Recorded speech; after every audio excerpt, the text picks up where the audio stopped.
enjoying the day. The sun did come out for a while here, and it's kind of gone behind a few clouds. So thank you all for coming.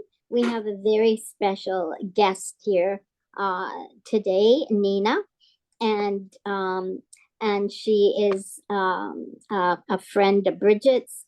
And thank you, Bridget, for finding her for us. And so I will pass it on to Bridget. Thank you, Susan. Hi, everyone. I'm really excited to welcome Nina Lamotchkina to the webinar today, not just because of her amazing work, but because I've known her since she was 14 years old. And it's been incredible to see her grow into someone so deeply committed to supporting others. Nina is a birth doula and a naturopathic doctor candidate. Her approach is all about trust in the body, care that's centered on the person, and making sure no one has to go through big moments alone. She creates spaces where people feel seen and supported, and I am so glad that she's joining us today. Oh, thank you, Bridget. That was actually really sweet of you to say. I'm touched. Yes, me and Brigitte have actually been friends since we were very young, so it's really nice to watch each other grow. And thank you everyone else for organizing. I've just met Alan, Susan, Crystal today, but it's such a pleasure to meet you, Debbie, Daryl, John, Janet, and hopefully Charmene, who comes in soon. So I am Nina. I'm a fourth-year naturopathic student. On the side, I like to do a lot of other things that are not medicine. So I like to watch good movies, read good books, crochet, spend time with friends. But my main passion is naturopathic medicine. So I'm very happy to get to share that with you guys today. So I'll go ahead and share my screen. Okay, and we'll kind of get the presentation started.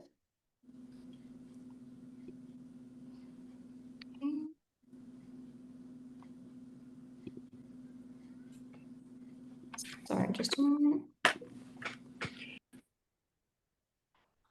Okay, can everybody see my screen? Yeah, we're good. Yep. Yeah.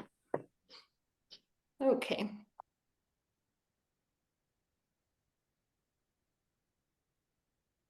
Sorry, just 1 second.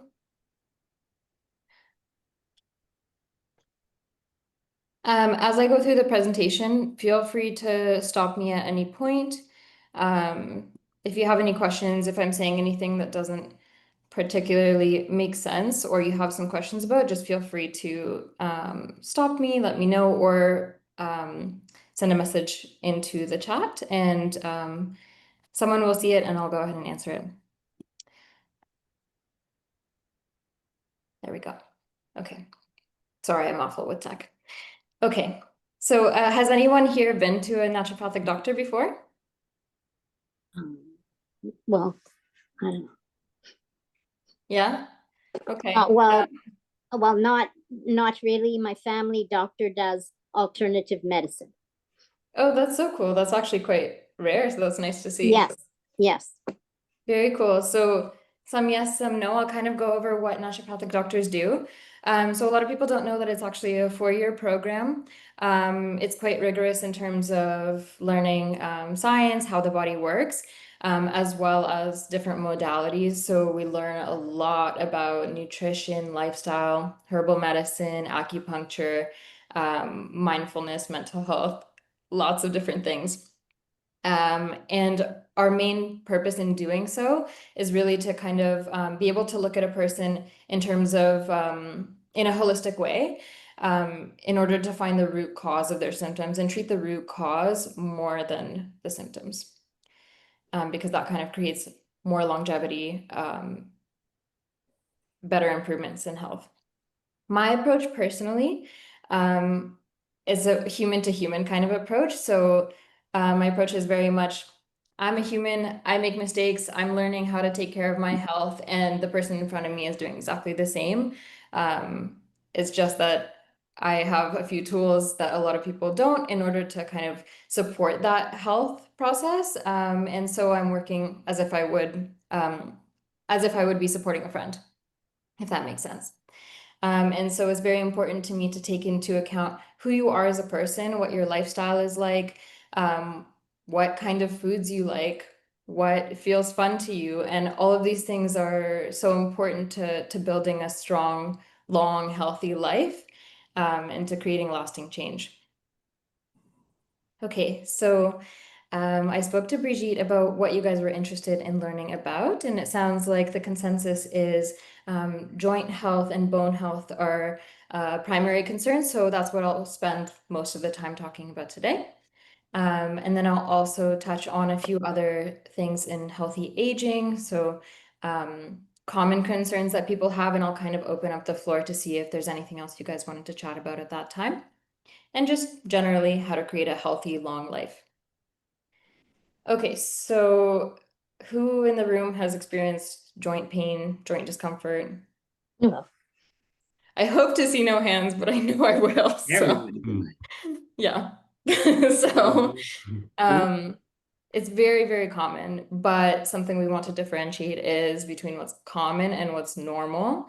So it is normal to see some stiffness, some slower recovery, some changes in joint health as we age. However, when it's starting to impact your ability to move, create ongoing joint pain, change your height, or restrict your movement, those are normal. As well, a lot of common things that people experience are like clicking, locking, buckling in their joints, give way in their joints. And those are, as I said, common, but not something that we want. And that's kind of where we want to intervene and support. And ideally, if we can intervene before that, that would be wonderful. So typically, people notice joint changes in their 30s, 40s, 50s, 60s, 70s. In LPs, my understanding is those changes happen earlier for a few different reasons. So for one, the joint spaces are often not consistent. Particularly in achondroplasia, it's very common to have sorry, I lost the word that I'm looking for, but inconsistent joint spaces, and that can actually not create any problems when we're younger. You might not even notice it, but as you age, that can create some additional wear and tear. In addition, certain specific joints are formed a little bit differently in achondroplasia. So particularly some shallow hip sockets, for example, narrow spaces between the vertebrae, so the pieces of the spine, and that can cause additional problems like conditions such as spinal stenosis and joint pain. So what that means is essentially with LPs, we just want to take a little bit more care to prevent and to slow the progression of joint changes. So let's go a little bit deeper and see what's actually going on the inside of the joint. So I'll do a little bit of kind of a breakdown. Feel free to stop me at any point as well. So essentially, what a joint looks like, I'll do kind of like what a knee joint is like. So you have the bones here. This portion is made of hard bone. And then on the end here, we have what's called cartilage. So that's the same type of tissue that you would find in like your ears, in your nose. It's a little bit softer than the bone and creates a little bit of a cushion essentially. And then everything in between the joint, there's many different mechanisms that are also essentially made to be cushions for the joint. So we have lots of different stop gaps in order to prevent joint deterioration. We have in particular something called a synovial fluid, so that's joint fluid, and that really like lubricates the joint, creates more space. And then we have a lot of different types of fiber in between that will also prevent wear and tear. So as we age, each one of those aspects begin to change in structure. So for example, that cartilage that we talked about, that cushion, it becomes thin because it loses the water content that it has in it. So as you can see in that little image there, right here, you're starting to develop these spaces or thinning areas of that cartilage. You're also seeing changes in the structure of the collagen, which is a protein that is essentially what those tissues are made of. changes in the muscles, the ligaments, they become less flexible, less elastic. That also can lead to damage. And then when the damage gets worse and worse, particularly in conditions like osteoarthritis, sometimes the bone likes to fight back. So it'll create little spurs essentially where the damage has been. And unfortunately, that can create a lot of pain as well. So again, as I mentioned, with LPs in particular, there's some additional factors that come into play here. So how the differently formed hip sockets, for example, different angles of the knees and the ankles. And again, when we're young, we don't really notice any wear and tear from that. But as we get older, that can definitely contribute to the normal joint aging process. Another factor is bone health. So as you guys know, our bones need to be really strong to support all of the weight that we're carrying. And the part of the way that they do that throughout our life is by using these two types of cells. So there's osteoblasts, which build up the bone, and osteoclasts, which break down the bone.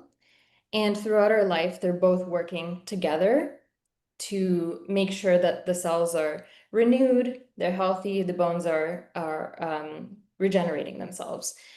As we get older, particularly with women with hormonal changes that we experience with perimenopause and menopause, we're starting to favor these ones that break down the bone, and that can cause these tiny pores in the bones and weaken the bones, and that's what we call osteoporosis.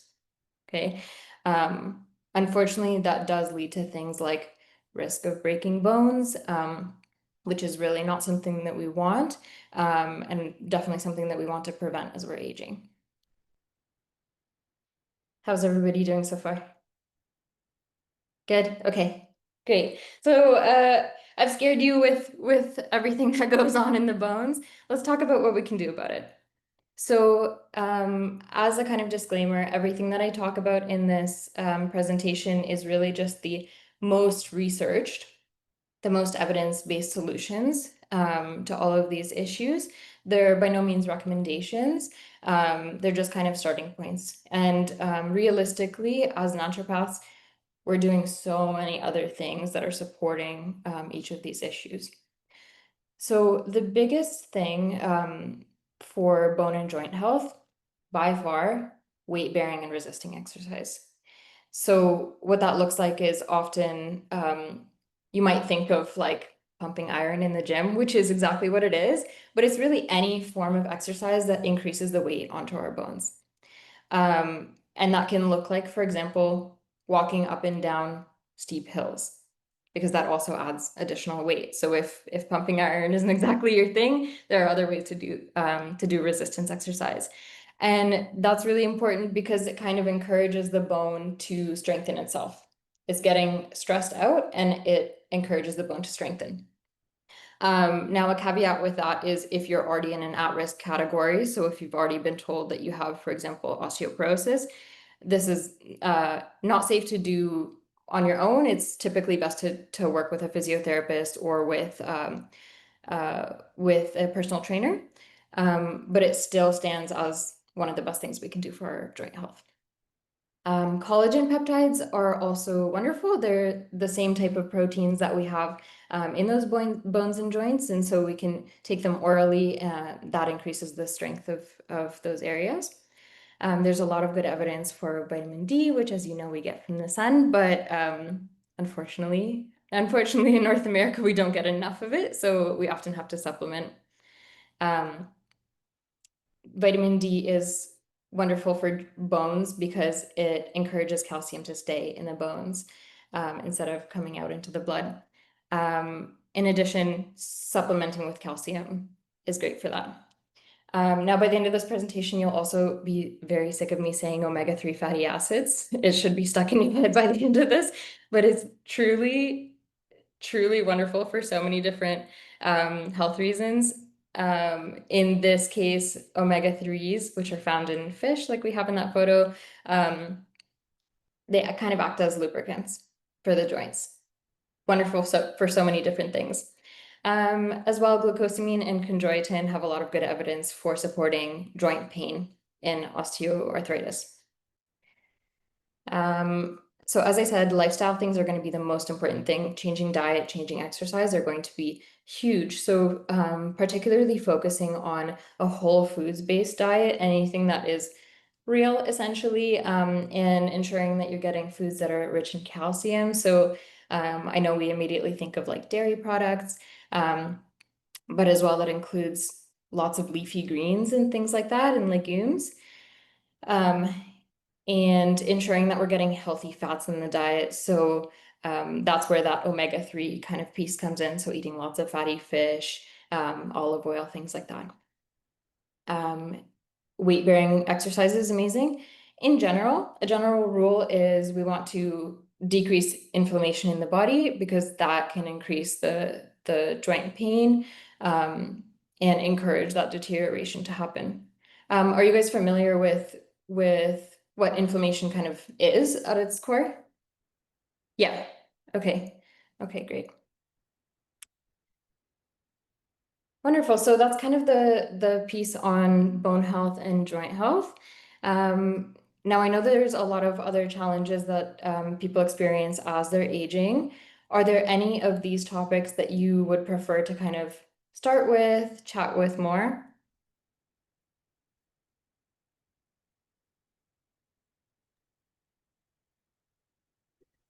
Anybody? Okay, so I was gonna say, anyone with any thoughts there? They're all, I think all of us over, I guess since our Zoomer Boomer, we've thought of all of these things. So sometimes it's hard to choose. That's completely fair. In that case, we'll go through everyone with equal value, if that makes sense. And if anyone has any additional concerns that they want to share, then I'm happy to talk about those as well. So a really big one is cognition and memory. Of course, that really shifts as we age. Especially we see that in women, again, with hormonal changes, particularly during menopause. Unfortunately, that can cause that brain fog, change in memory, change in cognition. With mental health, a lot of people do report increased anxiety, depression, loneliness, especially as our social circles change as we age. Those are huge things, and social support is massively important for maintaining healthy brain and healthy mood. So that's absolutely something that we see changing. Metabolism often slows down. So the way that we break down food, the way that we use calories in our body, that slows down. That can often cause weight gain. And in general, we often see a lot of shifts in, I'm sure everyone's familiar with the high cholesterol, the high blood pressure that kind of comes on with age. All of those things are kind of related. So cardiovascular risk definitely goes up. Many people also report worse sleep as they age. So we'll kind of chat about that, and then vision and hearing changes. So what can we do about each one of those things? For memory changes, again, these are kind of the most researched things. So at the end of the presentation, I'll go through in particular what is the MIND diet as well as what is the Mediterranean diet, and how can we actually implement that into our lives. But the MIND diet is in essence a diet that focuses on healthy fats, lots of fruits and veggies, lots of grains and legumes, and really real food is the key here. Again, omega-3 fatty acids play a really big role in that type of diet, but they can also be supplemented and can have a lot of benefit for a lot of the different concerns that I just spoke about there. Interestingly, B vitamin levels are actually super important as well. So there's been a lot of studies to show that low B12 can impair cognition. So because of those studies, we've actually began doing regular B12 shots at in senior homes, and it's actually shown an improvement in cognition, memory, reduced dementia rates. So that's very interesting. Those those levels should be monitored in the blood though, so definitely best to get some blood work done before going ahead and doing something like supplementing. Ginkgo is another wonderful botanical. So it's this beautiful tree. It has these lovely heart-shaped leaves, and it's kind of it's like one of the oldest trees on Earth, actually. So we kind of see it as like a tree of longevity. Ginkgo is wonderful for getting the blood moving in our body, and with the tiny little vasculature that we have in our brains, that's really important to make sure that our brains are still functioning at full capacity. And again, movement. You'll also get sick of me saying that, but movement is honestly very, very key. Getting that blood flow in the brain is very, very important. In terms of mental health and stress, again, omega-3 fatty acids have a lot of good evidence behind them. Something that I practice a lot is gut-brain connections. So ensuring that we have a healthy digestion, really abundant types of bacteria in the gut, so abundant microbiome. And that seems to have a lot of good evidence for supporting cognition, stress, mental health, all these things, because it turns out we're actually getting a lot of signals bottom up, so from the gut to the brain. And so that again comes through diet and some supplementation as well. We also practice a lot of mindfulness and mind-body practices, actually for really similar reasons. So if we're able to regulate the nervous system in our body, in our gut, we're actually much better able to regulate it in our mind. Again, movement, exercise is awesome for mental health, bar none. And also having really healthy support systems. So it's wonderful that you guys have such a good group of friends, it seems like, at this organization. And I think that's wonderful. That's very key to ensure healthy mental health. What can we do to support sleep? So I put sleep hygiene at the top here because really we can supplement all we want, but ultimately lifestyle is very, very important. So what does sleep hygiene look like? It's often not having any electronics before bed. It's having a really healthy and set healthy bedtime routine. So having, your 8 o'clock bath, 8:30 tea, 9 o'clock reading your book, whatever it is for you. Just having that wind down period where your body knows, okay, it's bedtime. Those are all really important things. And then ensuring that the sleep environment is really clear and good for sleeping. So having kind of a cooler room, ensuring that the windows are kind of dark, you're able to get comfortable where you are. All of those things are really, really important. And each one of those things really adds up to support healthy sleep. And then on the supplement side, we have a lot of good evidence for things like magnesium. Bisglycinate can help support just better quality sleep, deeper sleep. Melatonin, as you guys I'm sure have heard of, is great for just getting people to sleep.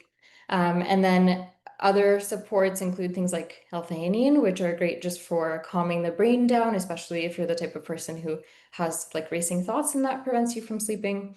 And other supports like passion flower, which can be calming, chamomile, things like that.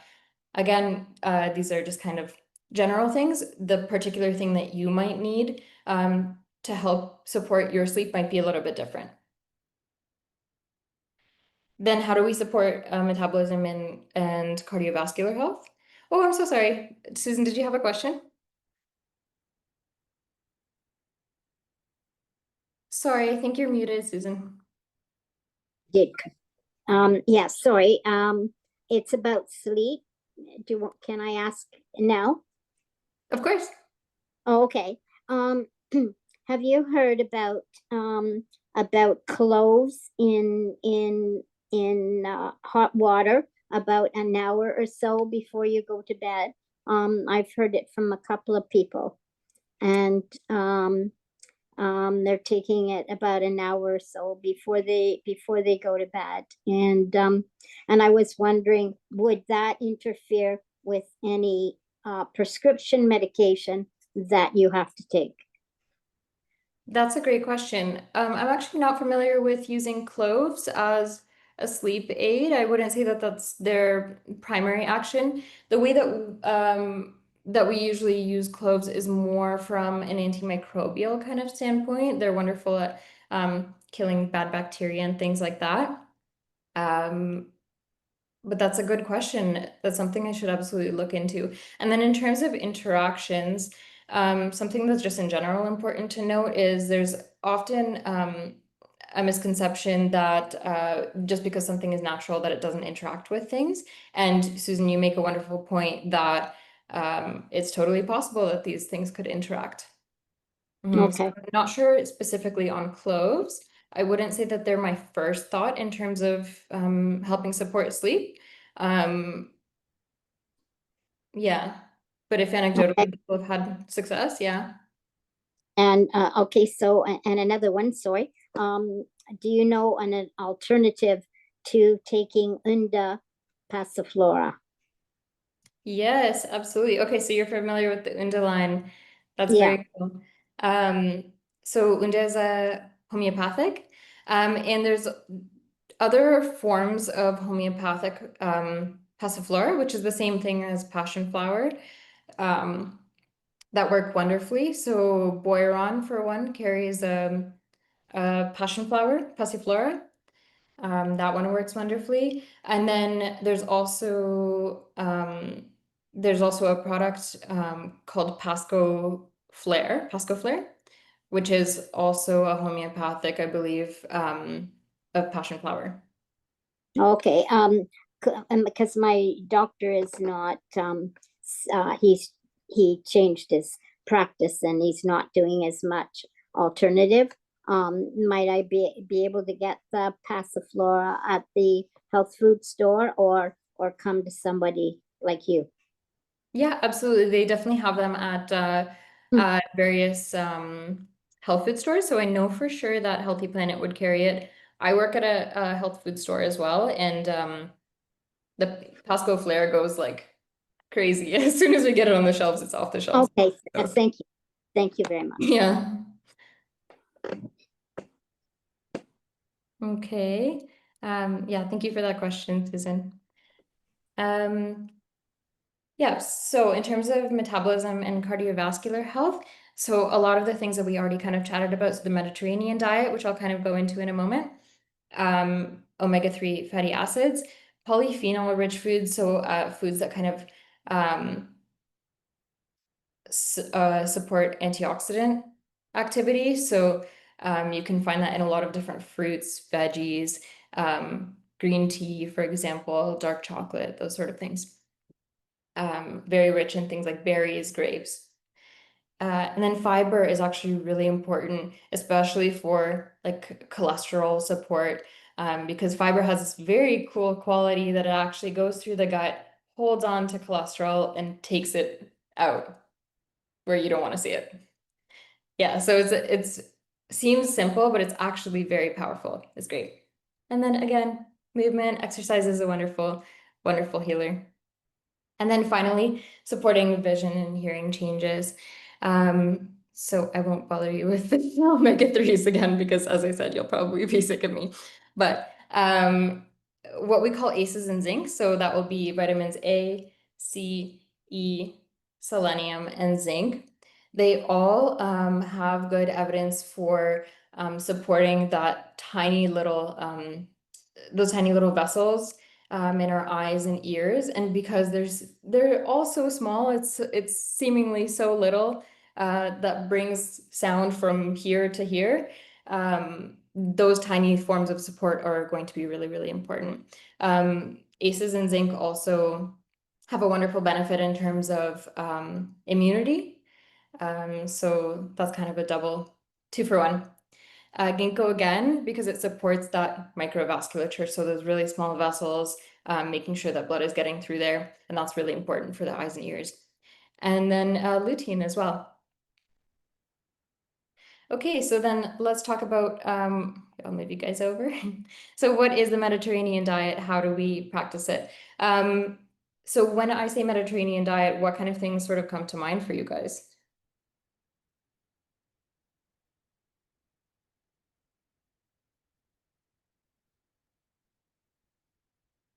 Kind of everything that you got there on the list. Mm-hmm. Yeah, so you really can kind of picture like a Greek seaside with the fresh fish and lots of fruits and veggies and lots of olive oil and things like that. And that's really what we're kind of looking at.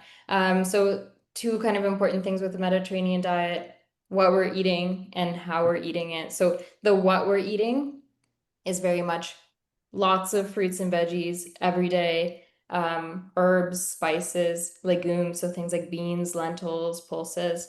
And then several times per week, we want to be enjoying things like fatty fish, nuts.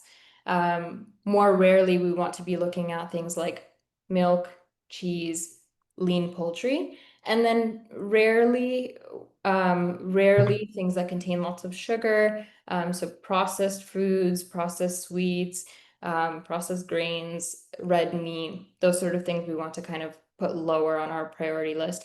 And then the how we're eating is equally important, honestly,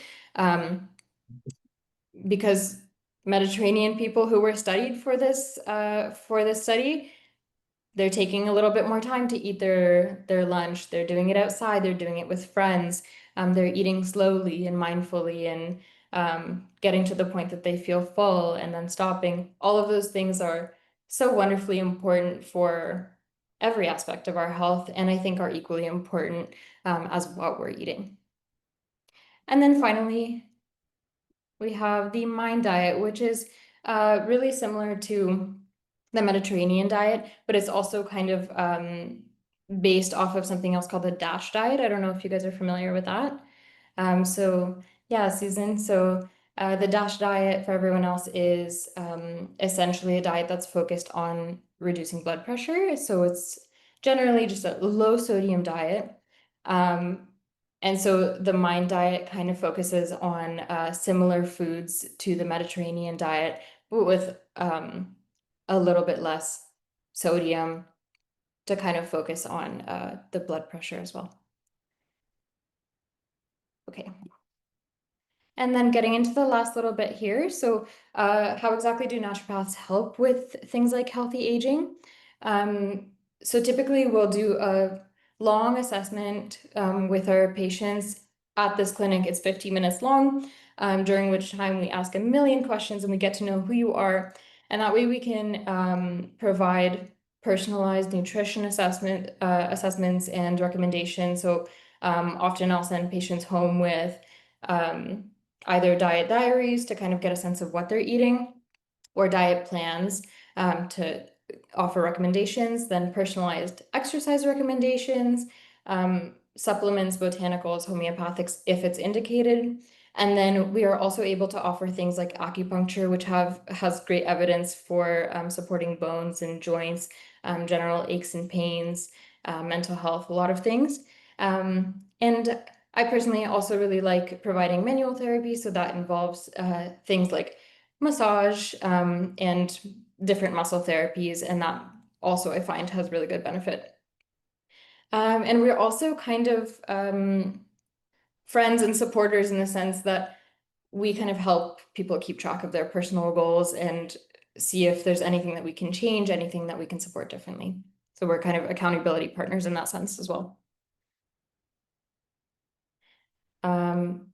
As I mentioned, my approach is very much what fits you. Who's the person in front of me? I'm not going to make you eat foods that you don't like, and I'm not interested in getting you to go bungee jumping or doing any crazy exercises that you won't enjoy. I'm very focused on seeing what your life is currently like and doing a tiny bit more. How can we support just a little bit more to make those minute changes that actually really add up over time? Yep, so if you're interested in working with me at any time, I'm currently doing an internship at the Shad Naturopathic Clinic in North York. I'm there Tuesdays 3 to 7, I'm seeing patients, and Fridays 3 to 7, I'm seeing patients. If someone in the group is also HIV positive, I can see them on Thursdays from 11 to 3. I believe Alan mentioned that we'll be sending out the PowerPoint. So if you wanted to go through that link that I have there, then it'll take you directly to the booking page for Shad Naturopathic Clinic. And then I can also provide my personal links to my social media and things like that. Or you can always reach out to Shad Naturopathic Clinic to book directly. Okay, thank you for listening to so much of me talking. I would love to open up the floor and see if anybody has any questions for me.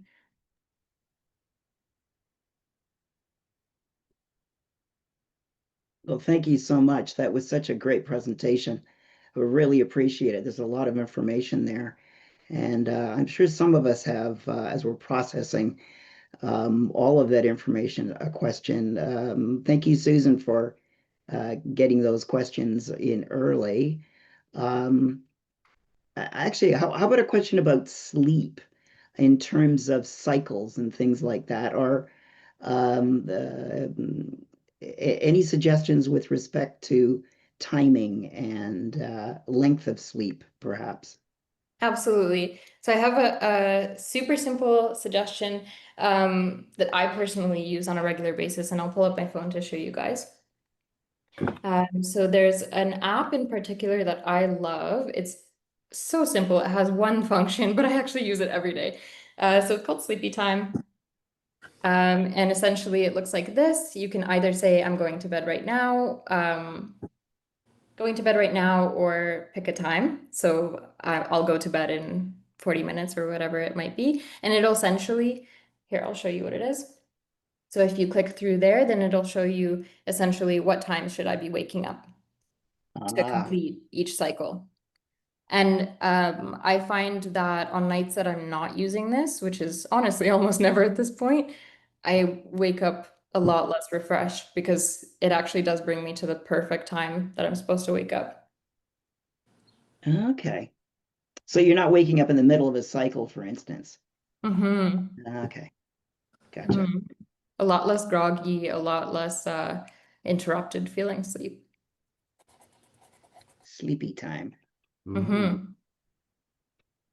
That's great. It's actually kind of cool. Yeah, because I just have the app on my phone that, you know, you dial it in and it gives you whatever hours, whatnot. But yeah, that's kind of cool.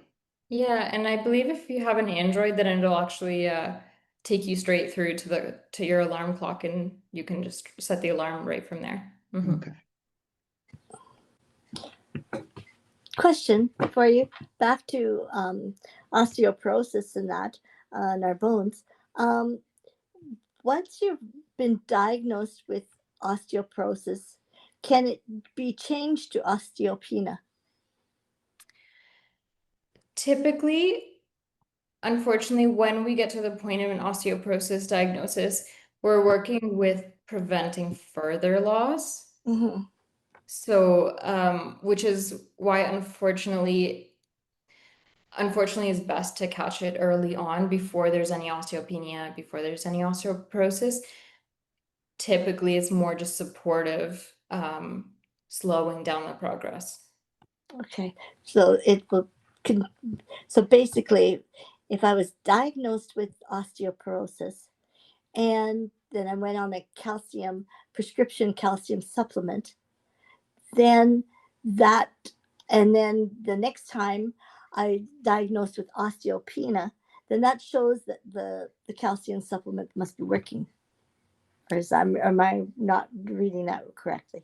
That would be correct. If that did happen, then that would be wonderful and would be a sign that all the things that you're doing, the calcium supplement and whatever other lifestyle things Mm-hmm. changing, that would be a sign that that's definitively working.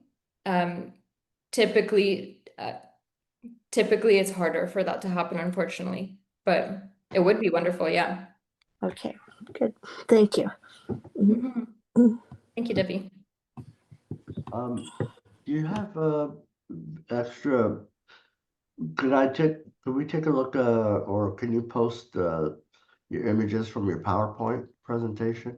Absolutely, yeah.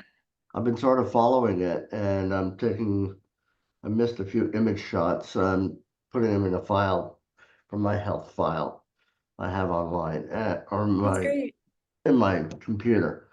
Because I follow like a lot of the benefit of the supplements and try to watch what we're eating, but unfortunately my stomach doesn't go that route. I get that. I'm But, familiar with that on a personal level. but it's just fascinating just following your visual descriptions on your PowerPoint, and I'm like, okay, so if I have that nearby, I'll look at it and I'll follow it if you don't mind. If you could, Absolutely. post it, I've got your last image here, and but just things about like because one of the things I love having a hot drink, but I stopped drinking coffee years ago, like before like 3 o'clock in the afternoon. No more Mhm. coffee, nothing after that. Because as soon as if I have anything after that, forget it. I won't be able to sleep. Yeah. Well, and it's great that you noticed that and that you made that change. Yeah, that's the hardest part. Getting older is that you gotta accept the changes that are happening to you. That's the hard part. A lot of people, especially us, because sometimes with us, the changes are much bigger in terms of like we notice like people, average size friends of mine who are getting older, sometimes they're running into the same some problems that we've already had for several years. So we sort of get it before everybody else gets it. And that's the one thing I've noticed, that little people tend to like complain about backaches and nerve problems and stuff like that, even years before average size friends or family members get it. And they're saying, "Oh God, where did this happen?" And it's like, well, we become like the historians here, like we sort of know more, and so I find it very useful, just not to tell everybody, but just useful to know the knowledge, and there's like they say, knowledge is power and all that, but the it's just knowing what to do about it and what we can do. And some things, even by our blood types and our genetics, it's like we notice that certain things don't work the best for us. So it's sort of like, and it's sort of like we're constantly in this every day going through a trial and error approach of trying to find what works for us and what doesn't. Um, sorry, John, that's so true what you just said, because I remember attending a conference with Dr. Judy Hall, and she was a geneticist that specialized in little people, and she would always be coming to the little people conventions. And I yes, can I remember know her Judy. saying, Yep. Dr. Judy Hall, I can remember her saying that our little people bone age is 20 years older than a regular average sized person. Yeah. And Yeah, I it's believe so that. true. It's Like, very I, true, and it's, I'm hearing it now. yes, My brother and from from friends of mine is like, what are you guys just finding out about this now? yeah, yeah, Like we've known it for yeah, already like 20 years now from yeah, now. yeah. Well, we experienced in our 50s, other people, average period people are not experiencing it until their 70s. And Correct. like in 60s and 80s, you know what I mean? That's Yeah. and I think that's so true. I And it's see. very hard to tell other little people younger than us is like, well, you should start being looking at your diet now, Yeah, yeah, but while yeah, they're eating their cheeseburger, and it's like they this is the type of being an older little person like us, no insult intended. yeah. We tend to like be the ones we're left in the dark, left alone. by everybody else because average sized people can't understand what we're going through. And younger little people and younger adults, average size, don't understand it either, and they don't really have an appreciation for it until they experience it. And then everybody at first starts panicking. Oh my God, my cholesterol level is rising. Like, well, welcome to the club. It's like, that's nothing. So it's kind of like, but in the meantime, we still gotta keep her. Sorry, I'm drifting away here. Sorry. It's just try to sort of stay on top of it, and the more we learn, like especially diet is something I have to really attack more. And I thank you for this information you've been giving us this morning, and appreciate if you could send us your PowerPoint presentation, just sort of the information on it regarding the diet and what kind of foods, and that would be really helpful. Absolutely. Yeah, thank you, John, for asking that, and thank you for those comments as well. I imagine that that's a really isolating experience to go through all those things before everyone of your peers. I'm sure that it makes you guys very strong people and really unites you. So, Well, I've noticed one thing. We're getting a lot older now than we were 30 years ago, when little people were going around, our age. 30 years ago, a lot of them didn't make it this far. And because of diet, because of our conscientious diets and what we're watching for, I'm noticing that a lot of little people I've seen that show up at conventions are actually like they're still with us, which is great. They're still, but back then, 20, 30 years ago, a lot of little people didn't survive, like many of them didn't survive past 60, and they were gone. And it's unfortunate, or even much earlier. But now I think a lot of people, because of health, medicine is improved.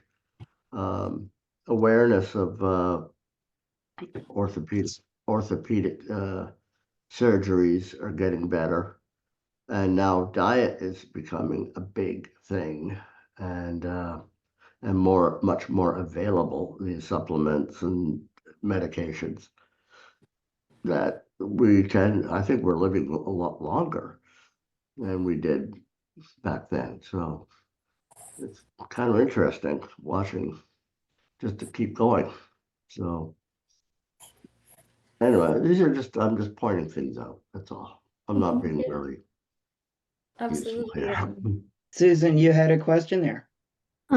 Yes, sorry, can I ask at your clinic, and I believe that you did say, Nina, that you do massage therapy also? Yes, so it's a little bit different than like a registered massage therapist. So it's not typically that we're doing a full 45 minutes, hour of massage, but I do really like to incorporate things like body work into my practice because I find it quite helpful. Yeah, okay. Thank you. Yeah, okay. Does anyone have any other questions? I got one. Mm-hmm. Do you recommend sleep apnea machines for proper sleep at night? That's a great question. Sleep apnea, that's out of my scope, the sleep apnea machines.